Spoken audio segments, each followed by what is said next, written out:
திருவண்ணாமலைக்கு போலாமா? அப்படின்னு நானும் என்னோட ஃப்ரெண்டும் ஜாலியா பூ கட்டிக்கிட்டே ஸ்டார்ட் பண்ணிட்டோம் இந்த ஜர்னிய. ஆக்சுவலி எல்லாருக்குமே சாரி. நான் டெய்லி அப்லோட் பண்றேன் ஷார்ட்ஸ் வீடியோ அப்படின்னு சொல்லியிருந்தேன். ஆனா கொஞ்சம் வொர்க் அதிகமா இருந்ததுனால என்னால அப்லோட் பண்ண முடியல. பட் வீடியோஸ் நெறையா இருக்கு. டெய்லி இனிமே நான் அப்லோட் பண்றேன்.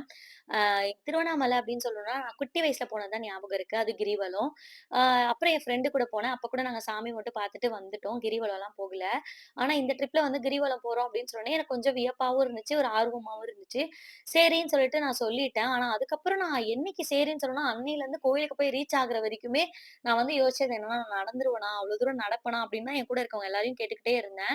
அப்புறம் கோயிலுக்கும் ஸ்டார்ட் பண்ணிட்டு, போற வழியில ஒரு கோவில் இருந்தது. அங்கேயும் சாமிலாம் கும்பிட்டுட்டு, அப்புறம் நாங்க ஜர்னிய ஸ்டார்ட் பண்ணிட்டோம்.